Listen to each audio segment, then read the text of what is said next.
3 साल प्रैक्टिस को लेकर दो जजमेंट हैं माननीय सुप्रीम कोर्ट की, 20 मई 2025 और 21 अगस्त 2026। दोनों जजमेंट्स को लेकर बहुत सारी चर्चा है जुडिशरी एस्पिरेंट्स में, और नॉट ओनली जुडिशरी एस्पिरेंट्स की, बल्कि जो अभी एलएलबी कर रहे हैं, इवन जो एलएलएम कर रहे हैं, उनके रिगार्डिंग बहुत सारी आज हम जानकारी लेकर आप लोगों को आए हैं।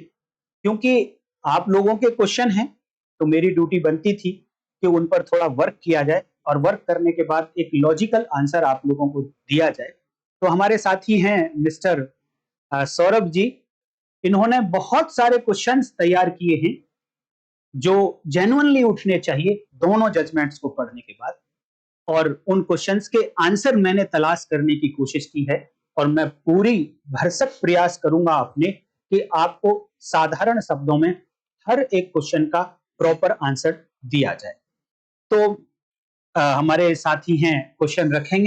मैं थोड़ा सा इसके ब्रीफ हिस्ट्री जानना चाहूंगा। तो 2002 से लेकर मई 2025 तक यही रूल था कि जब एंट्री लेवल पर अगर आप जज बनना चाहते हैं, सिविल जज जूनियर डिवीजन अगर आप बनना चाहते हैं, तो किसी भी टाइप की किसी प्रैक्टिस की आवश्यकता नहीं थी। लेकिन 20 मई 2025 को ये माननीय सुप्रीम कोर्ट की जजमेंट आई, और उस जजमेंट में ये 3 साल की प्रैक्टिस मैंडेटरी कर दी गई थी, और सभी हाई कोर्ट्स को कहा गया था कि अकॉर्डिंगली आप रूल बनाइए, और 3 साल की प्रैक्टिस मैंडेटरी कर दी गई।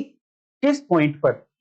जिस दिन एप्लीकेशन होगा, एप्लीकेशन के टाइम पर 3 साल जिस कैंडिडेट ने प्रैक्टिस कर रखी होगी बार में, वही कैंडिडेट एलिजिबल होंगे to apply for state judiciary.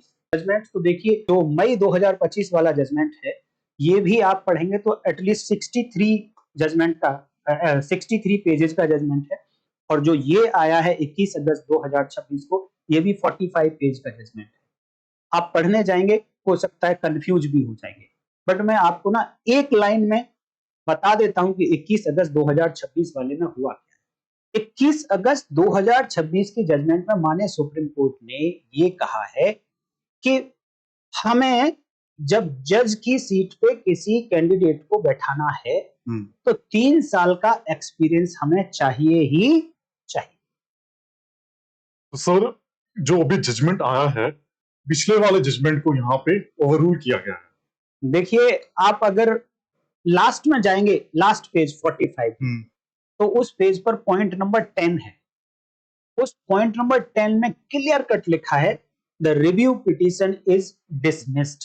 ठीक है। और अगर रिव्यू पिटीशन जिस जजमेंट के अगेंस्ट गई थी, अगर उस रिव्यू पिटीशन को डिसमिस कर दिया गया है, तो इसका मतलब सीधा सीधा सा है कि वो जजमेंट 20 मई 2025 वाला अभी सस्टेन करता है, वो ओवररूल नहीं हुआ है। तो आप स्टूडेंट्स, अगर कोई भी डिसीजन लेना होगा, तो आपको 20 मई 2025 के ही जजमेंट के आधार पर लेना होगा। बस छोटी सी बात की, उसमें एक छोटे से पर्टिकुलर पॉइंट के रिगार्डिंग कुछ मॉडिफिकेशन किया गया है, इतनी सी बात है। तो मींस कि वो जो जजमेंट है 20 मई 2025 वाला, अभी भी सस्टेन करता है, वो ओवररूल नहीं हुआ है। तो सर, एक थोड़ा सा कंपैरिजन हो रहा है पिछले जजमेंट में और नए जजमेंट में। देखिए, अगर हम कंपैरिजन की बात करें तो केवल उतने पॉइंट पर कर सकते हैं जितने पॉइंट पर कुछ डिफरेंसेस आए, कुछ मॉडिफिकेशन किए गए।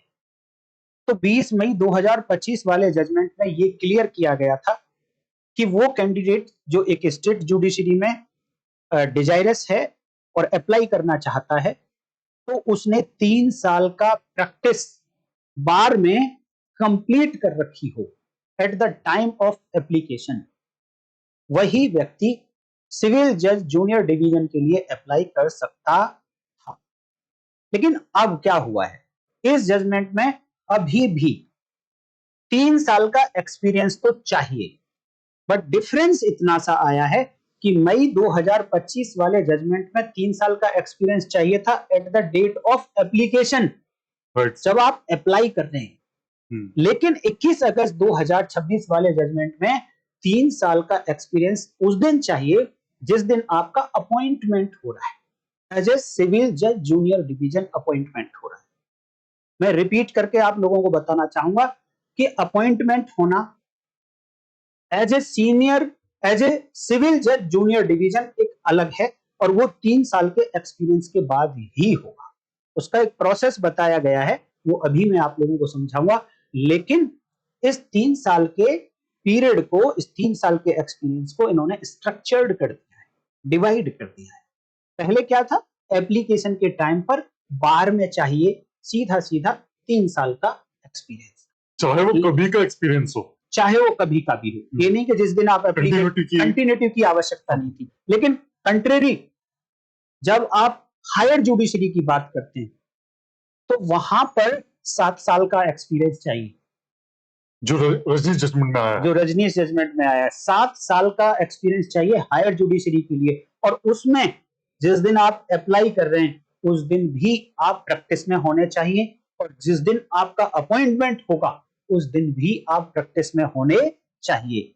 बट जब सिविल जज जूनियर डिवीजन की बात आती है अपॉइंटमेंट की, तो वहां पर ये कंडीशन नहीं है।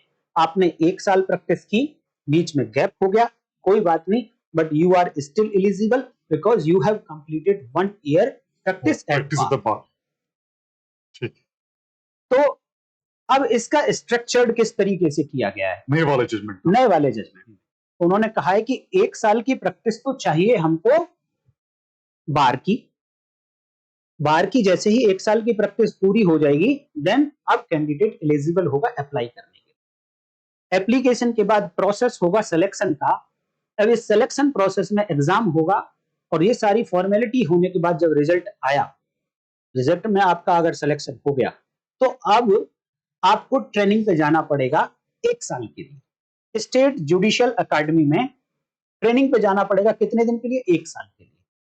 और आपका स्टेटस क्या होगा? आपका स्टेटस होगा trainee judicial officer, trainee judicial officer, TJO आप कहलाएंगे। और जो पूरा आप ट्रेनिंग करेंगे 1 साल की स्टेट जुडिशियल अकेडमी में, तो माननीय सुप्रीम कोर्ट ने कहा है कि it is equivalent to the experience of 1 year at the bar. जो अगला दूसरे साल का बार में एक्सपीरियंस होता, वो यहां जुडिशियल एकेडमी में अगर आप ट्रेनिंग कर रहे हैं तो वो उसके इक्विवेलेंट होगा। इस बात को बहुत ध्यान से समझ के रखना, ये आपके काम आएगा। तीसरा, जैसे ही आप ट्रेनिंग पास कर लेंगे, अगर आप ट्रेनिंग में फेल हो गए तब भी आप सिविल जज नहीं बन पाएंगे, आपको ट्रेनिंग पास करनी पड़ेगी। ट्रेनिंग में पास हो गए, देन इसके बाद में फिर से 1 साल की फील्ड ट्रेनिंग कह सकते हैं इसको, उसको 2 पार्ट में बांट दिया।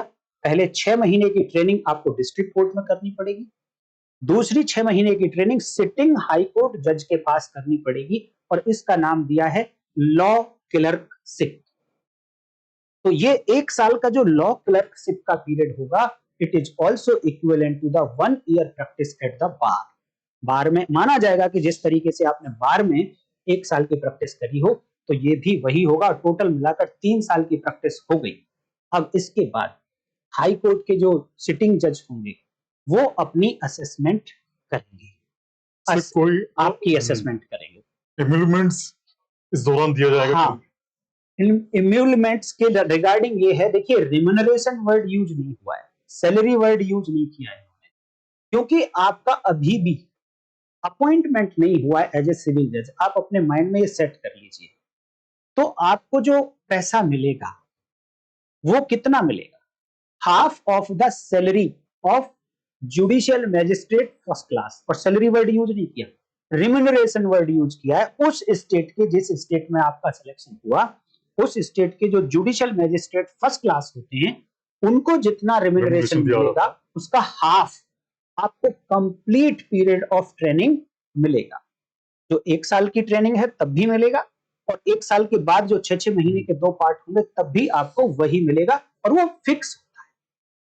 और एक ट्रेनिंग को जो फैसिलिटी मिलनी चाहिए वो मिलेगी। तो ये हुआ कि क्या चेंज आया है पुराने लॉ से और अब पुराने जजमेंट से और नए जजमेंट में। तो केवल और केवल इसी पॉइंट पर आया है कि 3 साल के इस एक्सपीरियंस को किस तरीके से बांट दिया जाए। सर नए वाले जजमेंट में 2 पीरियड्स की बात हो रही है कि जजमेंट जो है 2 पीरियड में डिवाइड किया गया है। यस, थोड़ा सा उसके ऊपर हाँ। एक और मैं बड़ी अच्छी बात आपने याद दिलाई मुझको। एक माननीय सुप्रीम कोर्ट ने ट्रांजिशनल पीरियड की बात करी है। तो आपको इस जजमेंट को 2 पार्ट में समझना पड़ेगा। एक पार्ट होगा 20 मई 2025 से लेकर 31 मार्च 2027। आप नोट कर लो ये डेट। और दूसरा जो पीरियड होगा वो होगा 1 अप्रैल 2027 से आगे तक ऑनवर्ड्स। तो दोनों टाइम पर डिफरेंस किस बात का है? पहले पार्ट के लिए जो बार का 1 साल का एक्सपीरियंस चाहिए, उसके लिए माननीय सुप्रीम कोर्ट ने पैरा नंबर बता रहा हूं आपको पढ़ना पड़ेगा। और देखिए, आप अगर किसी भी स्टेट जुडिशरी में आप चाहते हैं कि आपका सिलेक्शन, तो आपको लॉ तो पढ़ना पड़ेगा, और लॉ पढ़ना पड़ेगा तो आपको जजमेंट भी पढ़ना आना चाहिए। तो मेरी आपसे एडवाइस होगी, आप रिक्वेस्ट माने, एडवाइस माने, जो मर्जी मान लीजिए, मेरा एक कहना है कि आप पैरा नंबर 73 इसको आप जरूर पढ़िए और स्वयं पढ़िए। मैं तो बता ही रहा हूं आपको, बट आप माने सुप्रीम कोर्ट की जजमेंट से आप डाउनलोड करिए ये जजमेंट, और पैरा नंबर 73 में कुछ पॉइंट वाइज डायरेक्शंस और कंक्लूजन दिए गए, आप उनको स्वयं पढ़िए। उसका जो पहला पॉइंट है, वहां पर लिखा गया है all law graduates are eligible to apply, और इसके बाद लगाए कॉमा। कॉमा का मतलब आप समझते होंगे, लॉ स्टूडेंट का मतलब है, कॉमा का मतलब भी समझना है, उसे फुल स्टॉप भी समझना है, क्या लिखा गया सब समझना है। कॉमा का मतलब है अभी सेंटेंस कंप्लीट नहीं हुआ है। पैराग्राफ 73 को आप स्वयं पढ़ें, और वो उसकी स्टार्टिंग जो वर्ड्स हैं, वहां पर लिखा गया है all law graduates are eligible to apply, but यहां पर सेंटेंस एंड नहीं हुआ है। तो आप समझ लीजिए कि जितने भी लॉ ग्रेजुएट्स हैं वो सब एलिजिबल हैं ट्रांजिशनल पीरियड के लिए। और ट्रांजिशनल पीरियड कौन सा है? 20 मई से लेकर 20 मई 2025 से लेकर 31 मार्च 2027 तक के पीरियड को माने सुप्रीम कोर्ट ने ट्रांजिशनल पीरियड कहा है। और इस पीरियड में अगर कोई लॉ ग्रेजुएट है और वो अप्लाई करना चाहता है, तो जो बार में 1 साल का एक्सपीरियंस चाहिए था, उसके लिए माननीय सुप्रीम कोर्ट ने कह दिया कि किसी सर्टिफिकेट की आवश्यकता नहीं है बार के एक्सपीरियंस के लिए। आप अगर लॉ ग्रेजुएट हैं तो हम मान लेंगे कि आपने 1 साल का एक्सपीरियंस ले लिया है। दोस्तों, यहां मेरी अपनी कुछ रिजर्वेशंस हैं। मैं आपसे हम्बल रिक्वेस्ट करना चाहूंगा कि इस पॉइंट को मैं अपने तरीके से वो पूरा पैरा आपको पढ़कर दिखाना चाहूंगा कि वो होता क्या, बट अभी नहीं, वीडियो के लास्ट में आपको दिखाऊंगा। अभी आप इतना समझ लीजिए, और सभी लोग भी यही बता रहे हैं कि जितने भी लॉ ग्रेजुएट हैं वो सब के सब 31 मार्च 2027 तक जितनी भी वैकेंसी आएंगी उन सब के लिए एलिजिबल होंगे। चाहे वो आज पास किया है आपने ग्रेजुएशन, लॉ ग्रेजुएट आज बने हैं आप, चाहे आप 31 मार्च 2027 को लॉ ग्रेजुएट बने और 31 मार्च 2027 को ही अगर कोई वैकेंसी आई है, देन यू आर एलिजिबल, तो आप भर सकते हैं। बट देखिए, क्योंकि आप लॉ के स्टूडेंट हैं तो आपको सारे बातें कंप्लीट पता होनी चाहिए। मेरा ये मानना है, मेरे चैनल को अगर आप लोग देखते होंगे तो मेरा कोशिश रहता है कि मैं आपको कंप्लीट बताऊं, क्योंकि आप 2 लाइन पढ़ लें किसी भी सेंटेंस में से और उससे आप मीनिंग निकालना चाहें तो उसके गलत होने के चांसेस बहुत ज्यादा हैं। जैसा कि जो हस्बैंड एंड वाइफ के बीच में कम्युनिकेशन होता है वो बार्ड है, उसको प्रूव नहीं किया जा सकता, ये बताती है सेक्शन 128 भारतीय साक्ष्य। लेकिन ये कंप्लीट सच नहीं है भैया। अगर आप दो शब्द या हेडिंग से समझोगे कोई भी बात तो वो अधूरी समझ आएगी, आपको पूरी नहीं है। इसी तरीके से मैं कहता हूं कि अगर आपने 73 पैरा नंबर 73 इस जजमेंट के और उसके पॉइंट नंबर 1 को अगर आपने एक लाइन से समझने की कोशिश की तो हो सकता है कि आपसे कोई गलती भी हो जाए। इसलिए लास्ट तक वीडियो देखना, और मैं उन लोगों को जो सचमुच में अच्छे से जानना चाहते हैं जजमेंट को, वो लास्ट में आपको क्रक्स आने वाला है। तो मैं ये कहना चाह रहा था, ट्रांजिशनल पीरियड में आप लॉ ग्रेजुएट हैं तो आप एलिजिबल हैं। लेकिन 1 अप्रैल 2027 इस डेट को या इसके बाद में कोई भी नोटिफिकेशन आएगी या कोई भी वैकेंसी निकलेगी, कोई एडवर्टीजमेंट आएगा, तो उसके लिए एक्टिव प्रैक्टिस 1 साल की एट द बार चाहिए। ठीक है। अर्थात आपका एनरोलमेंट कब हो जाना चाहिए? मैं अगर बात करूं 1 अप्रैल 2027 तो आपका 1 अप्रैल 2026 को एटलीस्ट एनरोलमेंट होना चाहिए। जरूर। अगर अभी तक आप लोगों ने एनरोलमेंट नहीं कराया है और आप ये सोच रहे हैं कि मैं तो एलिजिबल हूं, आज ही अप्लाई, आज मेरा लॉ ग्रेजुएशन हुई, कोई बात नहीं भैया, आप 1 अप्रैल 2027 और उसके आगे के लिए भी तो तैयारी कर रहे हैं ना, तो आपको अभी जितना जल्दी हो सके आप एनरोलमेंट करा दीजिए और 1 अप्रैल 2027 या उसके बाद में जो नोटिफिकेशंस आएंगे, स्पेसिफिकली स्ट्रिक्टली 1 साल का पीरियड एक्सपीरियंस का देखा जाएगा। और एक्सपीरियंस के लिए सर्टिफिकेट चाहिएगा, और ये सर्टिफिकेट देगा कौन? 20 मई 2025 वाली जजमेंट में लिखा है कि इस सर्टिफिकेट को देंगे बार के एक ऐसे मेंबर जिन्होंने एटलीस्ट 10 साल जिनकी प्रैक्टिस हो रखी है। अब ये कौन सर्टिफाइड करेगा कि 10 साल की इनकी प्रैक्टिस है? उसको करेंगे डिस्ट्रिक्ट जज, प्रिंसिपल जज वहां के। जब वो उनको कर देंगे कि इन्होंने 10 साल का उनकी 10 साल की प्रैक्टिस है, तो वो 10 साल की प्रैक्टिस वाले फिर आपको सर्टिफिकेट दे सकते हैं कि इनकी 1 साल की प्रैक्टिस है। वो सर्टिफिकेट चाहिएगा। तो ये प्रैक्टिस जो है ये किसी भी एडवोकेट के अंदर हो सकती है या इसके लिए भी कोई number of years of experience चाहिए? नंबर ऑफ एक्सपीरियंस की बात करें तो 1 साल का तो चाहिए ही चाहिए, लेकिन किसी भी एडवोकेट के उसमें अंडर में हो सकती है। देखिए, अंडर में आप करें या आप इंडिपेंडेंट करें, आपको एक सर्टिफिकेट चाहिएगा कि आपने 1 साल प्रैक्टिस करी। आप इंडिपेंडेंट हैं तो आप सीधे डिस्ट्रिक्ट जज साहब से ले लो, मत लो आप किसी को सीनियर मत बनाइए। इंडिपेंडेंट आपने प्रैक्टिस करी है तो आप उनसे ले लो।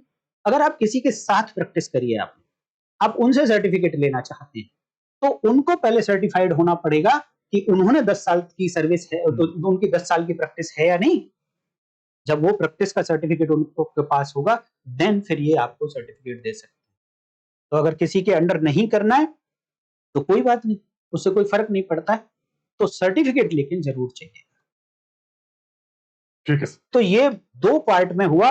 तो जो ट्रांजिशनल पीरियड है, बस डिफरेंस ट्रांजिशनल पीरियड में और 1 अप्रैल 2027 के बाद केवल इतना सा ही डिफरेंस। जी सर, नेक्स्ट क्वेश्चन जो मैं पूछना चाहूंगा, सर ये जजमेंट जो है ये रेट्रोस्पेक्टिवली अप्लाई किया गया है।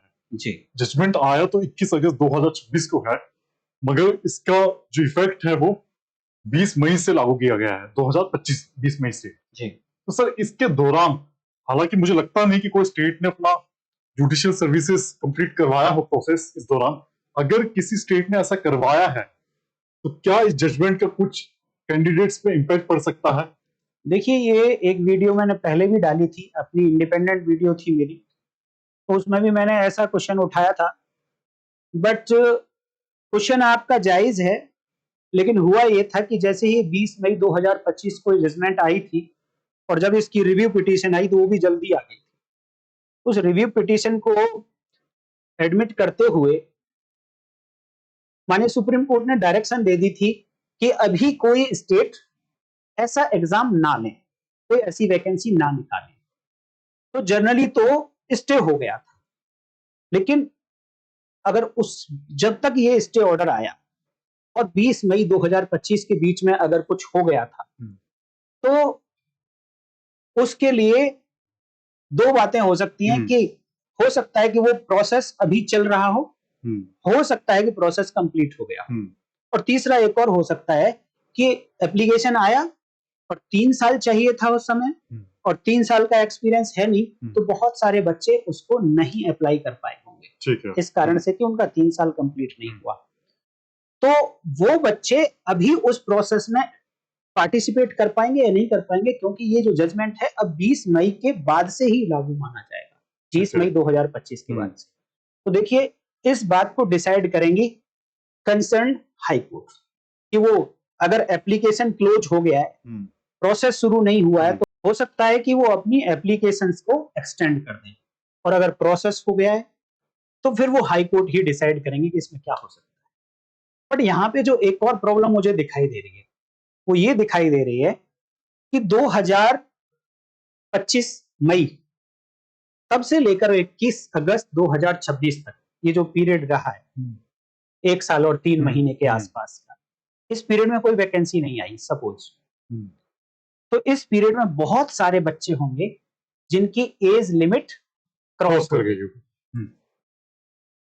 लेकिन ये जजमेंट रेट्रोस्पेक्टिव इफेक्ट से एप्लीकेबल है, 20 मई 2025 से एप्लीकेबल है। तो मैंने जो जजमेंट जितना भी पढ़ा तो मुझे कहीं ऐसे बच्चों को एड्रेस करते हुए कोई लाइन दिखी नहीं कि अगर बच्चे की ओवर इमेज जो एज लिमिट है वो क्रॉस हो गई है तो क्या ऐसे बच्चे अब दोबारा से जो नोटिफिकेशन निकलेगा क्या उसमें डेट जो रखी जाएगी कि किस डेट को इतनी एज चाहिए, तो क्या उनकी एज का ध्यान रखा जाएगा? जो बच्चे 1 साल वेट करने के कारण एलिजिबिलिटी उनकी एज के रेस्पेक्ट में अगर निकल गई है, आपके हिसाब से क्या होना चाहिए? तो मेरे हिसाब से एज का वो रिलैक्सेशन मिलना चाहिए, क्योंकि देखिए प्रोसेस पे स्टे लगा दिया गया, उसके कारण कोई वैकेंसी नहीं आई है। जबकि ये तो स्टेट की भी ड्यूटी है कि भाई कंटिन्यू अपना एग्जाम्स कंडक्ट कराएं, बट ऐसा नहीं हो पाया है। तो इन माय हम्बल ओपिनियन कि इसका ध्यान रखा जाना चाहिए। अच्छा, माननीय सुप्रीम कोर्ट ने कहा है कि हाई कोर्ट्स रूल बनाएंगे इस रिगार्डिंग। अब जब रूल बनाएंगे तो हो सकता है कि हाई कोर्ट्स इस बात का ध्यान रखें। मुझे लगता है कि इसमें जो भी प्रैक्टिकल अप्रोच हो वो माननीय हाई कोर्ट को रखनी चाहिए, और किसी कारण से अगर बच्चे की उम्र निकल गई, कोई लास्ट अपॉर्चुनिटी थी उसकी, तो in the interest of justice वो तो फिर करना ही चाहिए। बट ऐसा मुझे कहीं जजमेंट में एड्रेस होते हुए दिखा नहीं है। सर एक और क्वेश्चन है कि आफ्टर 1 अप्रैल 2027 हमें 1 ईयर का एक्सपीरियंस चाहिएगा at the bar to be eligible to apply for grade 3 judicial services. Sir मैं ये जानना चाहता हूं क्या ये एक्सपीरियंस किसी एपीओ असिस्टेंट प्रोसिक्यूशन ऑफिसर, जिसे हम अटॉर्नी डिस्ट्रिक्ट भी कहते हैं कुछ स्टेट्स में, या PP public prosecutor, CBI APP, और in fact JLO junior law officer, अगर उनके पास इस फील्ड में अपना एक्सपीरियंस है तो क्या ये 1 ईयर में या मोर में उसको शो कर सकते हैं to be eligible for the exam? बहुत अच्छा क्वेश्चन है आपका। मैं इस एग्जाम की बात करूं पहले, इससे पहले मैं बात करना चाहूंगा कि article 233 of constitution of India, वहां पर अपॉइंटमेंट की बात होती है, हायर जुडिशरी के जजेस को अपॉइंट करने की बात होती है, और जहां पर 7 साल के एक्सपीरियंस की बात होती है। लेकिन जब आप उसका क्लॉज 2 पढ़ेंगे तो उसमें लिखा गया है, एक एक्सेप्शन है कि कौन पर्सन हायर जुडिशरी में अपॉइंट हो सकता है। तो इस पर्सन का एक्सेप्शन दिया गया है कि अगर वो पर्सन सेंट्रल गवर्नमेंट का एम्प्लॉय है या स्टेट गवर्नमेंट की सर्विस में है तो ऐसे पर्सन्स को एक्सक्लूड कर दिया गया है। ठीक है। वहां पर जो एक्सपीरियंस मांगा 7 साल का, वो एज एन एडवोकेट मांगा है। ठीक है। लेकिन 7 साल की सर्विस के बारे में बात कर रहा हूं, लेकिन क्वेश्चन आपका अभी 1 साल की सर्विस, 1 साल वाले के लिए, ग्रेड 3 के लिए, ग्रेड 3 के लिए, बट मैं अभी आपको ग्रेड 1 का बता रहा हूं। तो वहां पर माननीय सुप्रीम कोर्ट की जजमेंट है, और जजमेंट का नाम है रजनीश वर्सेस के दीपा। हाँ जी। और ये जजमेंट है 2025 की, आई थिंक अक्टूबर 2025 की। Yes sir. उसमें माननीय सुप्रीम कोर्ट ने एक पहली जजमेंट थी इसकी, धीरज मोर करके, हाँ जी, उसको रूल आउट करते हुए ये कहा है कि जो जजेस हैं, जो मैजिस्ट्रेट हैं, जो जूनियर डिवीजन के जजेस हैं, उन्होंने जितने दिन एज ए जज काम किया और एज ए मैजिस्ट्रेट काम किया, तो क्या ये उनकी 7 साल की प्रैक्टिस में ऐड किए जा सकते हैं? तो इस जजमेंट में, रजनीश वाली जजमेंट में कहा कि हाँ, किए जा सकते हैं। अब आपका क्वेश्चन है 1 साल वाला। 1 साल वाला, 1 साल की प्रैक्टिस वाला, ग्रेड 3 के लिए, ग्रेड 3 के लिए। तो जो क्लर्कशिप का टाइम है माननीय सुप्रीम कोर्ट ने ये कहा है इसी में 20 मई 2025 वाले जजमेंट में कि लॉ क्लर्कशिप का जो पीरियड होगा वो एक्सपीरियंस में काउंट किया जाएगा। ठीक है। लेकिन ये एक्सपीरियंस 3 साल वाला था, बट अब घटा दिया 1 साल के लिए कर दिया, तो एक्सपीरियंस को नहीं छेड़ा उन्होंने। इस नई जजमेंट में ऐसा नहीं कहा है कि जो क्लर्क होगा, लॉ क्लर्क होगा, उसका जो एक्सपीरियंस है उसे काउंट नहीं करेंगे, ऐसा नहीं बोला। It means law clerk employ होने के बावजूद भी उसका एक्सपीरियंस 1 साल के लिए काउंट होगा। अब रह जाती है एपीओ, एपीपी, पीपीसीबीआई, जेएलओ, तो इनके लिए एक माननीय सुप्रीम कोर्ट की जजमेंट है दीपक अग्रवाल वर्सेस केशव कौशिक। इसमें माननीय सुप्रीम कोर्ट ने कहा है कि जो एपीओ हैं, एपीपी हैं, सीबीआई पीपी हैं, ये लोगों का जो इस पोस्ट पे वर्क करते हुए पीरियड है वो काउंट किया जाएगा, एक्सपीरियंस में काउंट किया जाएगा। उसके पीछे का लॉजिक उन्होंने दिया है कि ये जब इस पोस्ट पर काम कर रहे थे तो इनका एज एन एडवोकेट बीसीआई के साथ में या स्टेट बार काउंसिल में एज एन एडवोकेट सस्पेंड नहीं हुआ था इनका रजिस्ट्रेशन, ये स्टिल एडवोकेट है। अगर एडवोकेट हैं और प्रैक्टिस कर रहे हैं तो उसको काउंट किया जाएगा। So despite being a state government या central government employee, yes, state government और सेंट्रल गवर्नमेंट एम्प्लॉय होने के बावजूद भी इनका जो पीरियड होगा, जो वर्क किया है इस पोस्ट पे उन्होंने, वो काउंट होगा। अगर आपने 1 साल एपीओ की पोस्ट पे काम कर लिया और 1 अप्रैल 2027 के बाद वैकेंसी निकलती है, then you are eligible to apply for the state judiciary. ठीक है सर। अगर कैंडिडेट ऐसी जगह से एलएलएम कर रहा है जहां यूनिवर्सिटी रूल्स या इंस्टीट्यूशन के रूल्स को अलाउ करते हैं, प्रैक्टिस भी साथ में, तो तब तो कोई प्रॉब्लम ही नहीं है। अगर यूनिवर्सिटी अलाउ करती है कि आप एलएलएम भी कर सकते हैं और साथ में प्रैक्टिस कर सकते हैं, तो आपकी तो प्रैक्टिस कभी ब्रेक हुई ही नहीं, बशर्ते कि आप प्रैक्टिस कर रहे हैं। तो यहां तो कोई प्रॉब्लम ही नहीं आएगी, वहां तो क्लियर। ऐसा कैंडिडेट 1 ईयर का एटलीस्ट 1 ईयर का एक्सपीरियंस शो करके एलिजिबल हो जाए। ठीक है सर। 2-3 और क्वेश्चन। हाँ, यस प्लीज। अगला क्वेश्चन जो है सर, एक ट्रांजिशनल प्रोटेक्शन की बात हुई थी इन द जजमेंट डिलीवर्ड जो हुआ था 20 मई 2025 वाले में। सर पहले क्वेश्चन ये रहेगा, क्या ये ट्रांजिशनल प्रोटेक्शन की बात फिर से इस जजमेंट में हुई है? नहीं, इस जजमेंट में देखिए केवल एक ही पॉइंट को छेड़ा गया है। आप बेसिक बात बैठा लीजिए, मैंने इसीलिए शुरू में आपको बोला था कि बेसिक जजमेंट आपको 20 मई 2025 वाला ही पढ़ना है। इस जजमेंट में केवल एक बात छेड़ी गई है कि 3 साल का जो प्रैक्टिस का पीरियड था उसको एक नए तरीके से स्ट्रक्चर्ड कर दिया, हटाया नहीं गया है, अलग तरीके से स्ट्रक्चर्ड कर दिया है। और बाकी पॉइंट्स पे वही जजमेंट एप्लीकेबल होगा, बिकॉज वो जजमेंट अभी भी ओवर रूल्ड नहीं हुआ है। और उस जजमेंट में ट्रांजिशनल प्रोटेक्शन की बात हुई थी। ट्रांजिशनल प्रोटेक्शन है क्या? देखिए, 1 साल का एक्सपीरियंस चाहिए, जबकि उस जजमेंट में 3 साल का था। बट अब हम 1 साल की बात करेंगे। मान लीजिए एक सिविल जज हैं, जूनियर डिवीजन, और वो आसाम में जॉब कर रहे हैं। ठीक है। उनको 1 साल हो गया वहां जॉब करते करते।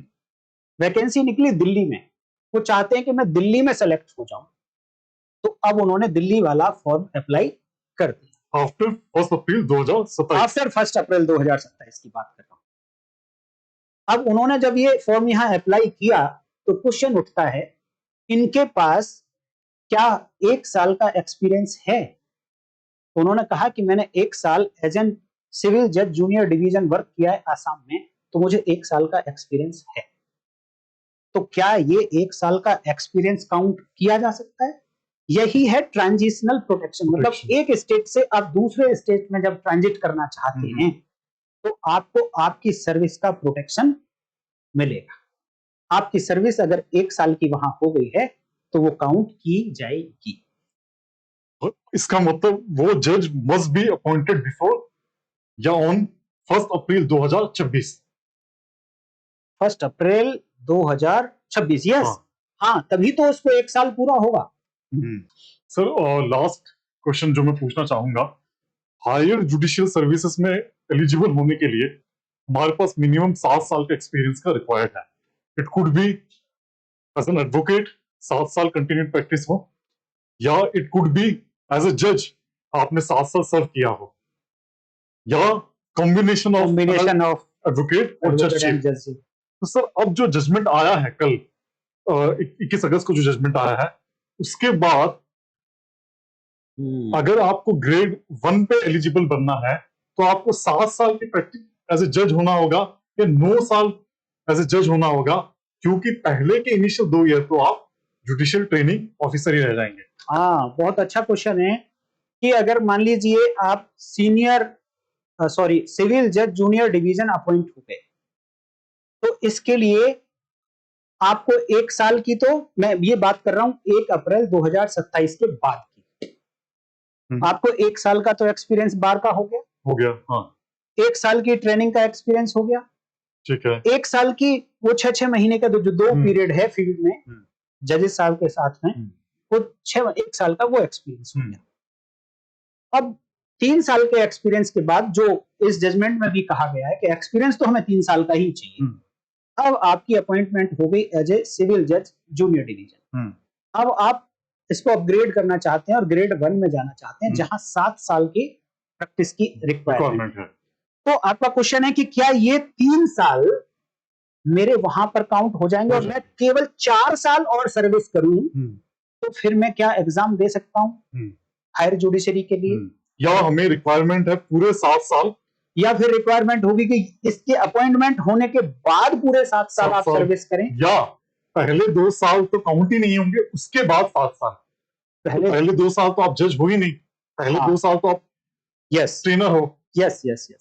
इसका क्वेश्चन डायरेक्ट नहीं मिल रहा है कहीं भी, बट मुझे वर्ड्स याद आ रहे हैं जो माननीय सुप्रीम कोर्ट ने इस 21 अगस्त 2026 वाले जजमेंट में लिखे। उन्होंने कहा है कि बेसिक उनका फोकस है 3 साल के एक्सपीरियंस पे,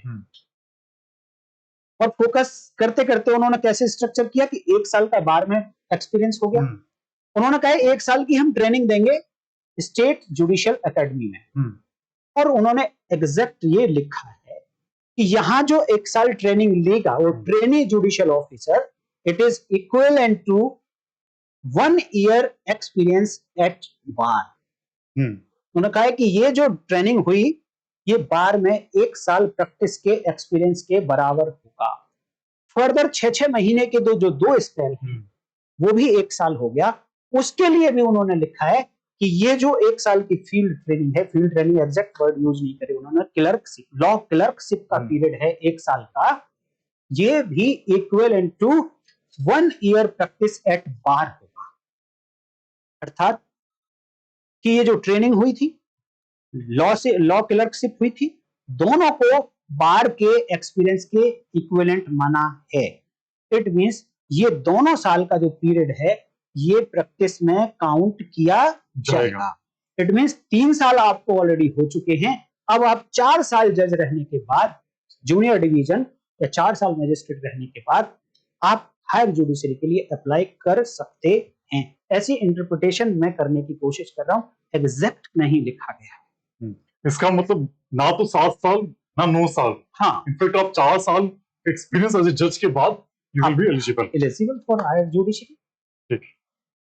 सर और बाकी अभी मुझे कोई डाउट्स हैं नहीं, मगर आपने शुरुआत में एक पैराग्राफ को मेंशन किया था कि जो लास्ट में आप अपने व्यूअर्स को दिखाना। हाँ, मैं वो जरूर बताना चाहूंगा उसके बारे में। पैरा नंबर 73 और उसका क्लॉज 1, जहां से सब लोग उठा रहे हैं कि हर ग्रेजुएट 31 मार्च 2027 तक कोई वैकेंसी आ गई है या आएगी, ऐसी वैकेंसी के लिए every law graduate is eligible. मेरे रिजर्वेशंस हैं, हम्बल रिजर्वेशंस हैं इसके रिगार्डिंग, मेरी ओपिनियन कुछ थोड़ी डिफरेंट है। क्यों है? वो इसलिए है कि लॉ को पढ़ना है अगर आपको, देखिए माने सुप्रीम कोर्ट की जजमेंट भी एक लॉ ही है, primary source of law, primary source as a bare act हम उसको पढ़ सकते। बिल्कुल। आपने मेरी वीडियो देख ली किसी बेयर एक्ट के किसी सेक्शन पर और आपने धड़ कह दिया नहीं यही होगा, ऐसा नहीं। किसी और की वीडियो देख ली, आपने कह दिया नहीं यही होगा, आप उसको क्रॉस वेरीफाई करो बेयर एक्ट के साथ। और बेयर एक्ट की लैंग्वेज पूरा प्रोविजन पढ़ो, लॉ कहता है पूरा प्रोविजन पढ़ो। आप बेयर एक्ट में से कोई एक लाइन या एक सेंटेंस का कोई एक वर्ड या दो वर्ड उठाकर डिसीजन मत लो। मैं इसलिए बता रहा हूं दोस्तों, आपको अपने सारे राइट्स पता होने चाहिए।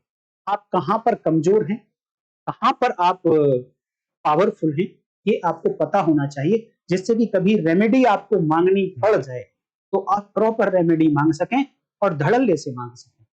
कोई कोर्ट या कोई लेवल, किसी भी लेवल पे आप चाहे प्लेटफॉर्म पे जाए तो वो आपको यूं ना कह पाए कि आप बेकार की बातें करते हैं, आप पर कॉस्ट ना लगा दे।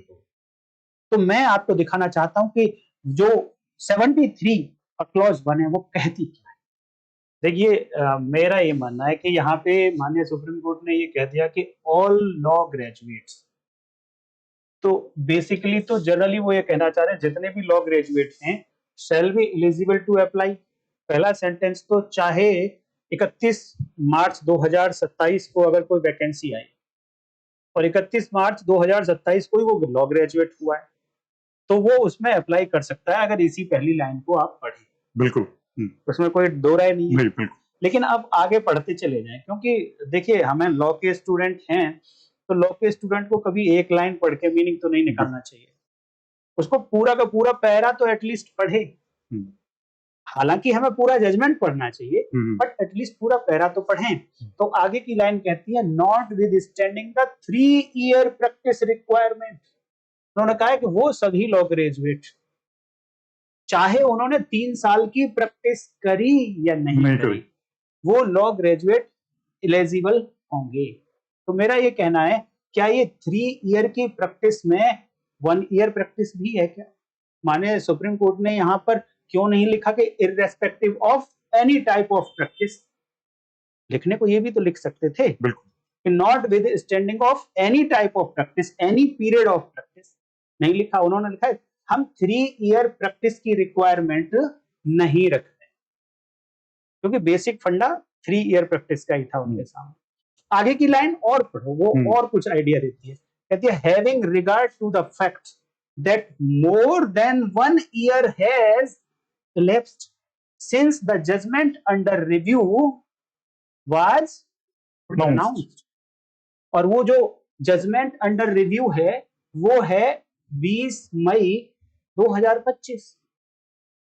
वो कहते हैं इस जजमेंट को पास हुए, ये जो लॉ ग्रेजुएट को छूट दी जा रही है वो किस बात को ध्यान में रखते हुए छूट दी जा रही है, वही तो यहां पर लिखा है इन्होंने। Having regard to the fact that more than 1 year has elapsed since the judgment under review was pronounced। उन्होंने कहा क्योंकि 1 साल पूरा निकल चुका है। तो हम ये मान के चल रहे हैं कि जिसका 1 साल निकल चुका है उसकी 1 साल की तो प्रैक्टिस एटलीस्ट हो गई है, हम उसको डीम्ड प्रैक्टिस मान के चल रहे हैं। अब मेरा क्वेश्चन ये है कि जिसकी 1 साल की प्रैक्टिस, तो क्या लॉ ग्रेजुएट हुए भी अभी उसको 1 साल नहीं हुआ, तो क्या उसको वो लॉ ग्रेजुएट भी यहां पर डीम्ड प्रैक्टिस में आ जाएगा 1 साल की? जिसको अभी मान लो जुलाई, अभी अगस्त चल रहा है, अभी सितंबर में सपोज रिजल्ट आने वाला है इसका, सितंबर में रिजल्ट आएगा, आगे आ जाओ थोड़ा सा, सितंबर में अगर रिजल्ट आता है तो और दिसंबर में नोटिफिकेशन आ जाता है, तो क्या वो 1 साल की डीम्ड प्रैक्टिस मान ली जाएगी उसकी? डीम्ड प्रैक्टिस 1 साल की डीम्ड प्रैक्टिस है कि जो लॉ ग्रेजुएट 2 महीने हुए अभी उसको भी डीम्ड प्रैक्टिस मान लिया जाएगा? क्वेश्चन ये।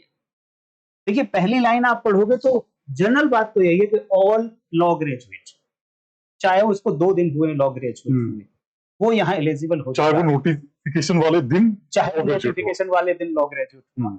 बट देखिए आप केवल एक वर्ड या पूरे एक सेंटेंस, पूरा एक सेंटेंस भी नहीं है ये, कॉमा लगाया है, अभी फुल स्टॉप नहीं लगा यहाँ पर, कॉमा लगाया मतलब आगे कुछ बातें और बताई जा रही हैं, उनके आधार पे आपको डिसीजन लेना होगा।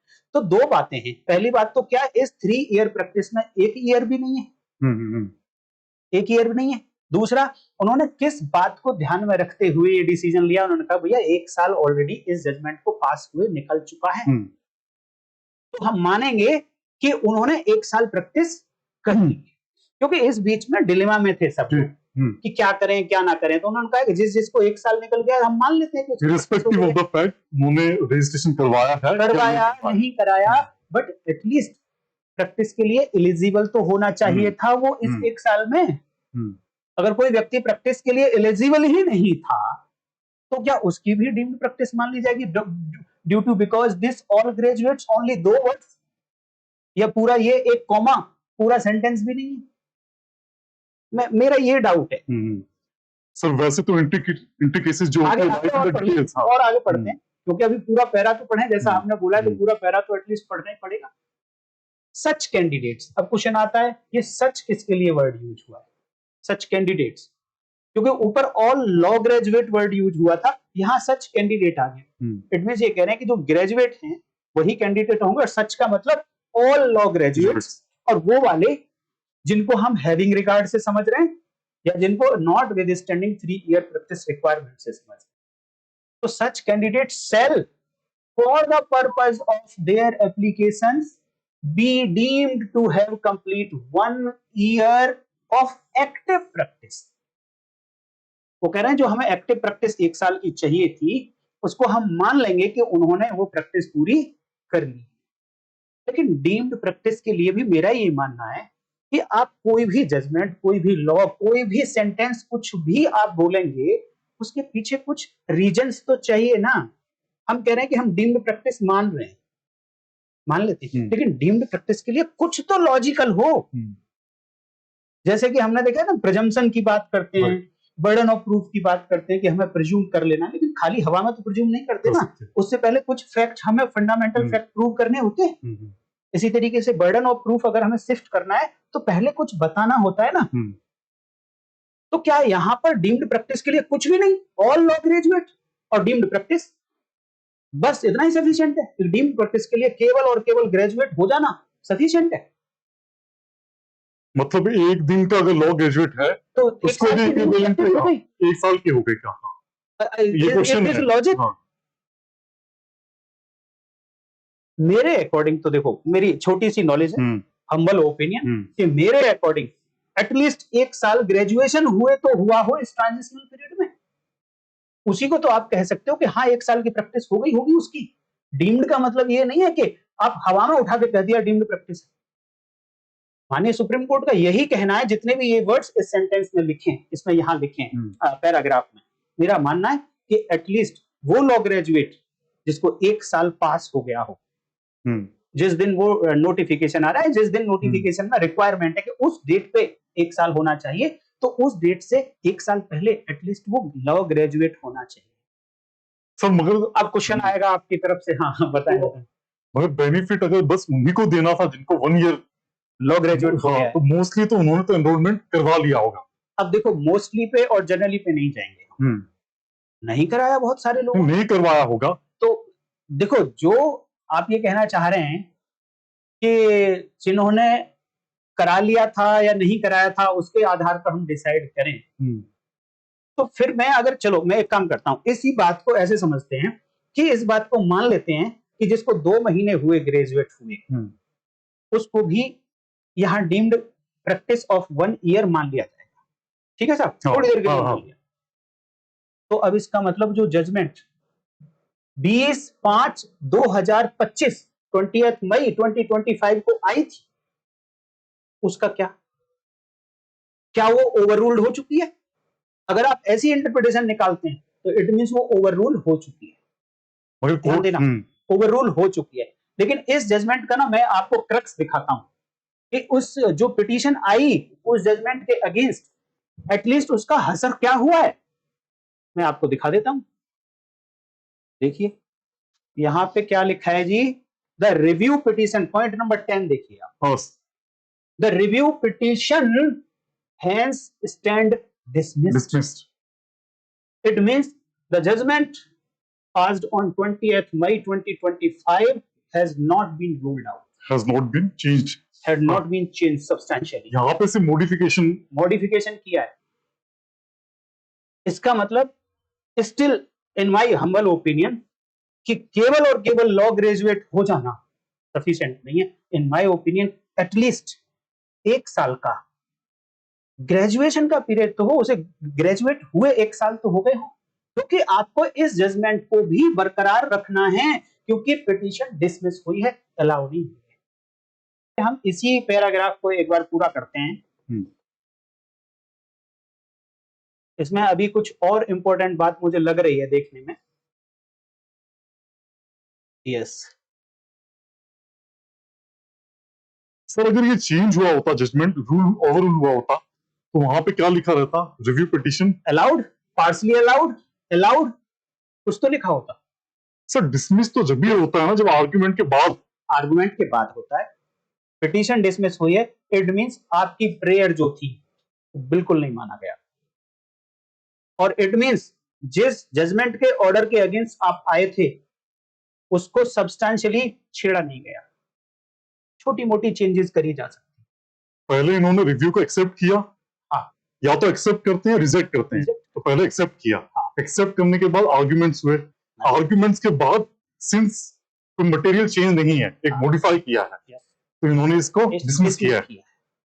इसी पैराग्राफ के ना, और आप लास्ट सेंटेंस एक बार और जरूर पढ़ के देखिए।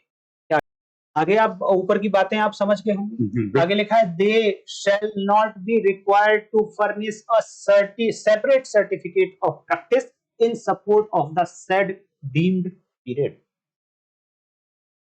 एटलीस्ट वो डीम्ड पीरियड जो है वो आप कह रहे हैं 2 महीने का है। अगर हम ऑल लॉ ग्रेजुएट की बात करें तो वो डीम्ड पीरियड 2 महीने का है। और अब इस लाइन को अगर आप पढ़ेंगे तो इट मींस वो कह रहे हैं कि हमें इस 2 महीने के पीरियड के लिए कोई सेपरेट सर्टिफिकेट नहीं चाहिए। क्या लग रहा है आपको ठीक यही बात कहना चाह रहे हैं? उन्होंने कहा है कि हमें सर्टिफिकेट 1 साल का नहीं चाहिए। 2 महीने की बात नहीं है, केवल एक लाइन और एक सेंटेंस में, पूरा सेंटेंस नहीं है वो। आप देखो पूरा सेंटेंस नहीं है ये। All law graduate shall be eligible to apply, comma है यहां, कॉमा, फुल स्टॉप नहीं हो गया। तो आपने क्यों फुल स्टॉप लगा दिया?